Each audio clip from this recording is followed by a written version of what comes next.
Welcome to the Culture Shock. In today's video, we're going to talk about roommates. And for this, I'm going to choose a video called Roommates by sWooZie.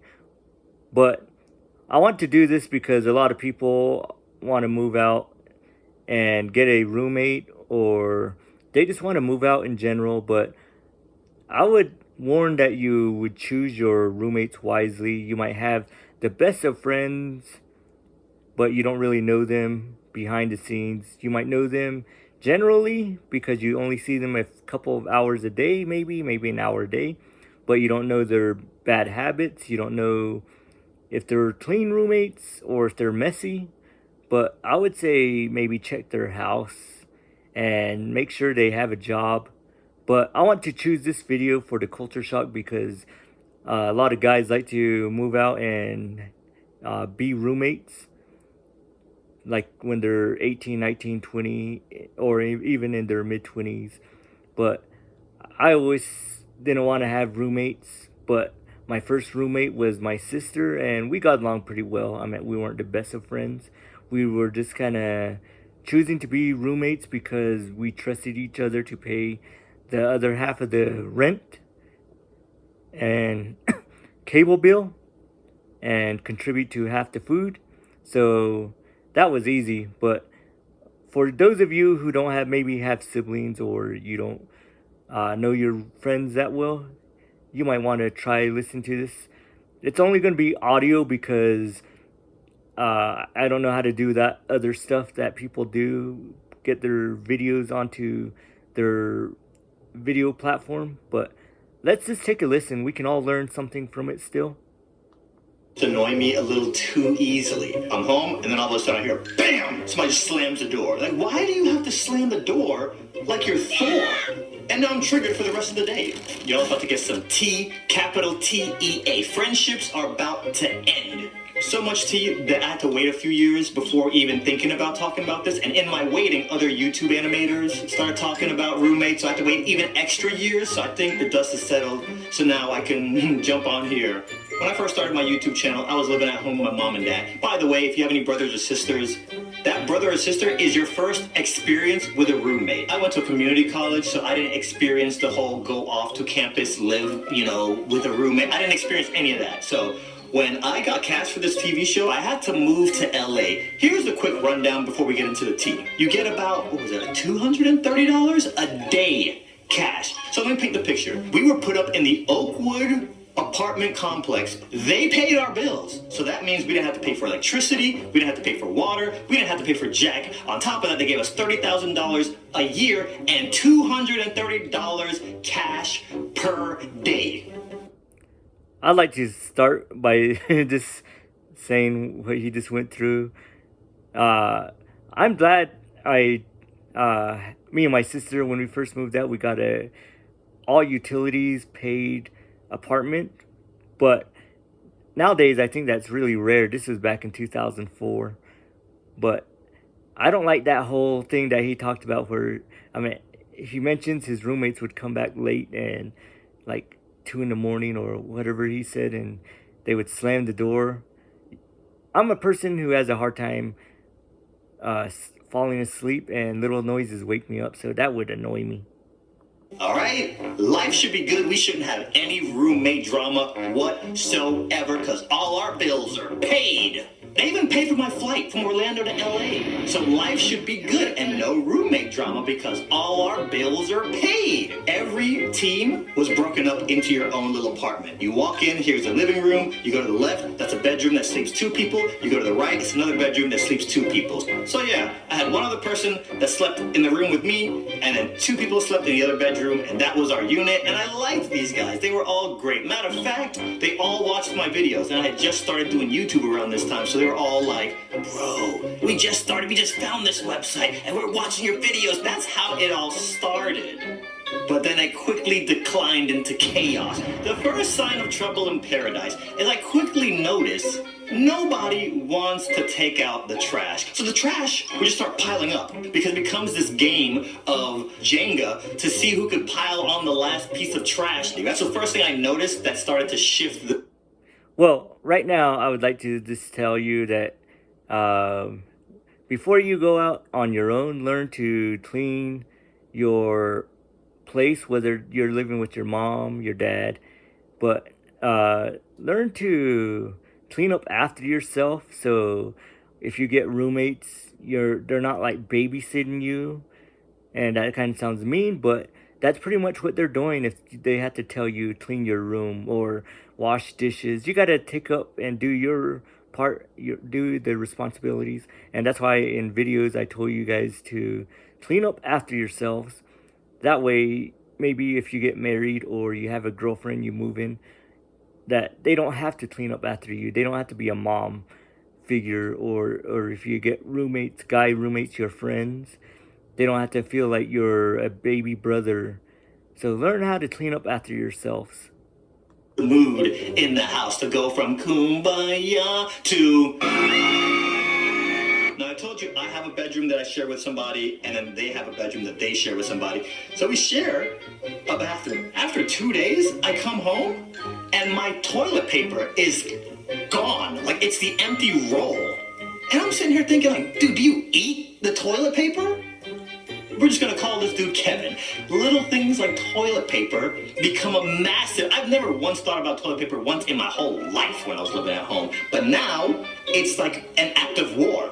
I had to replace my toilet paper 3 times in 1 week. So I started hiding my toilet paper. Imagine that, when you have to come home and hide all of your stuff from the people you live with. Also, something else Kevin used to do real quick. Kevin used to come home and play music on his laptop out loud.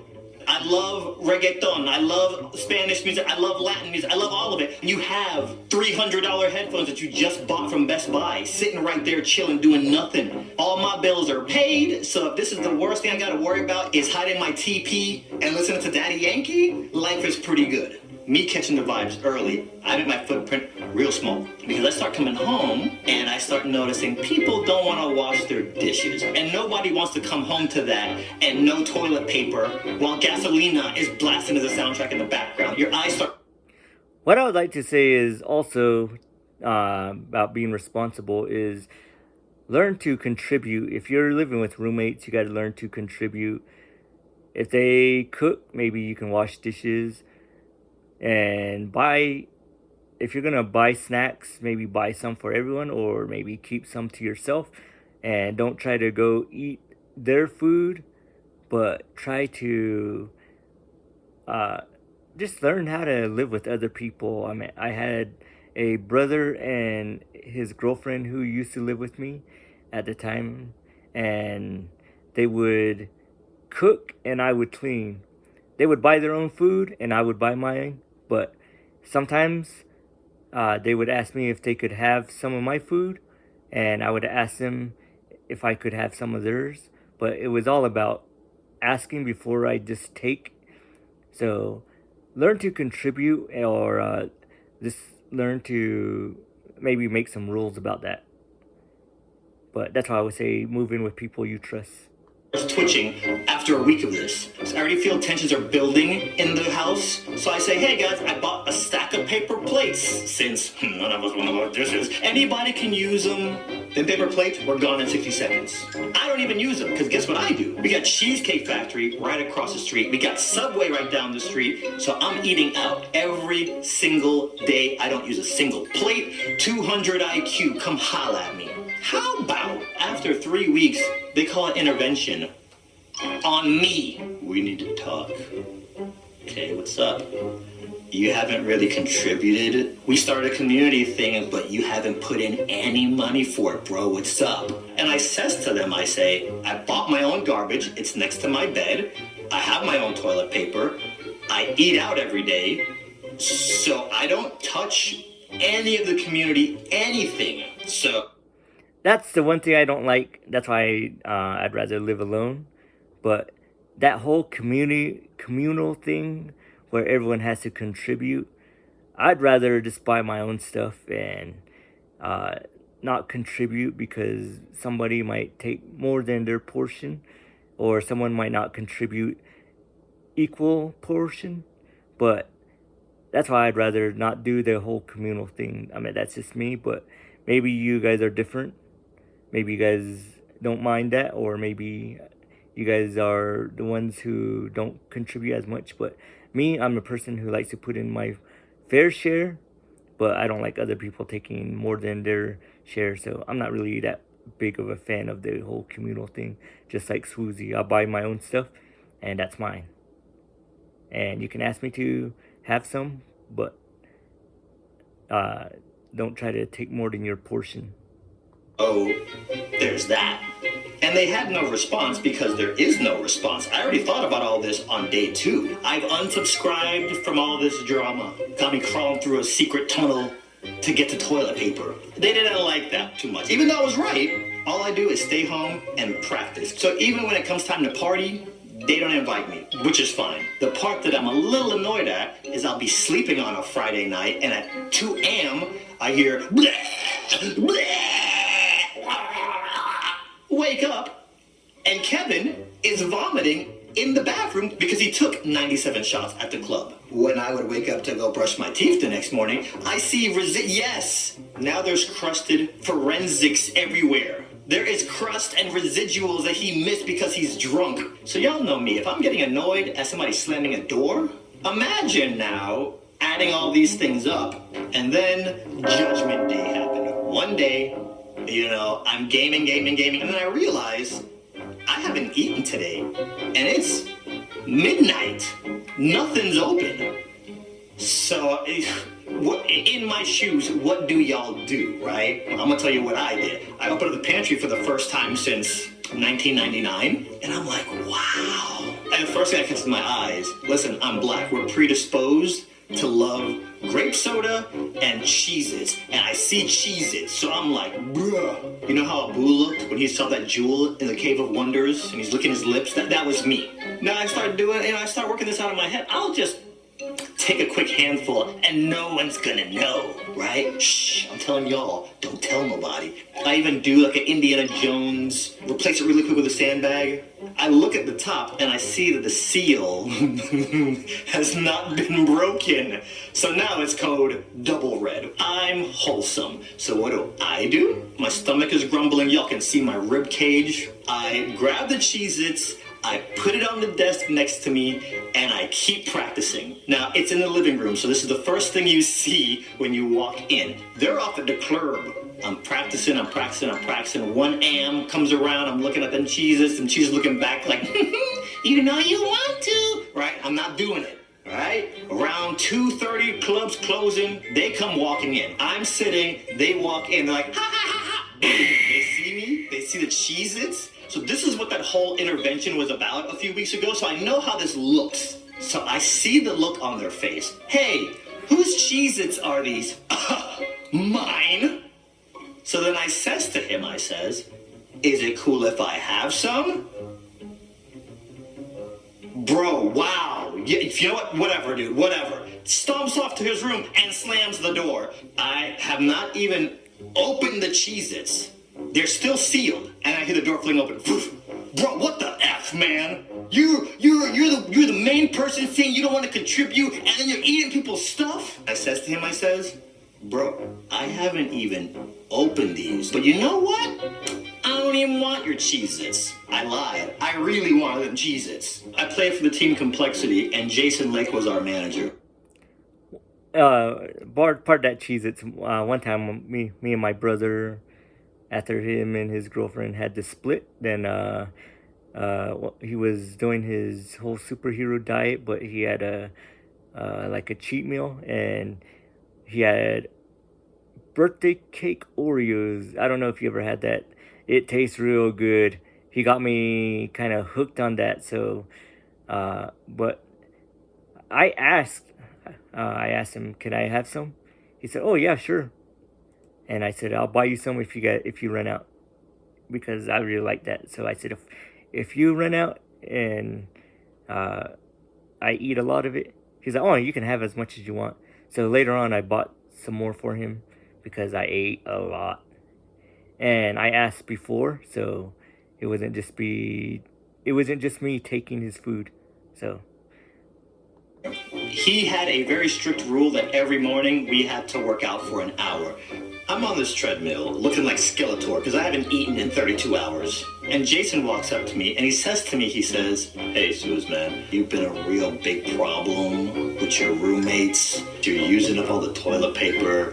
You're eating everybody's food. I heard another rumor that you don't do the dishes. You don't clean up after yourself. Come on, man. They asked you to contribute and you were like, no. I heard you started throwing lamps. And then you slapped him in the mouth. You never want to take out the trash. You're blasting Harry Styles, like with no headphones. Kevin just bought some headphones, bro. He'll let you use them, just ask. Leave it to me to be unproblematic, and it'd be a problem. And I'm sitting here just like, all this is over some Cheez-Its that I didn't even eat? He ran to the manager. And I'm sitting here listening to Jason like, all our bills are paid. Why are these people complaining over some Cheez-Its? Word? Wow. But all this to say, remember this story next time one of your friends comes up to you and is like, we should be roommates. It's going to be awesome. Just like Sex in the City. It's not. Oh man, you guys gotta watch some of the rest of sWooZie's stories. It's so funny. I'm a subscriber of his. I subscribe to his channel. So give him a subscribe and listen to a bunch of his entertaining stories about his life. Some of them on Disney, about working at Disney. But what I would like to say is choose who you want to be roommates with carefully. Because all this drama can happen. I hear all the time. You hear stories of older people when they had roommates. I'm lucky I only had my siblings as my roommates because there's not that much drama. We got along pretty well, but I hear friends not being friends anymore because they were roommates. But my baby brother, who you seen on the Purpose podcast, had awesome roommates, and they're still best of friends because they were good roommates. They took care of each other. So just choose who you want as good roommates. Maybe take a look at their background. Do the Sheldon Cooper style from The Big Bang Theory. Do a background. Make sure they have jobs. Don't trust a roommate that says they're looking for a job, or that they'll help out. But you can go to their mom's house, wherever they live, see how their room is, because if that's how their room is, that's how they're going to treat your apartment. If it's messy, it's going to be messy. So just watch out who you choose as roommates. That's all I want to say. This is a different kind of culture shock video because I want to do it different. I hope you guys don't mind the audio and me just reviewing it and slightly critiquing it. Well, it's not really critiquing it, but because I agree with sWooZie. But if you like it, then give this video a thumbs up. I'm MR3, and tell sWooZie that the Frugal Cyborg MR3 channel sent you if you decide to go over there, if you're not following him already. So everybody, I'm MR3, and this is the Culture Shock. And just reminding you, everybody, stay manly.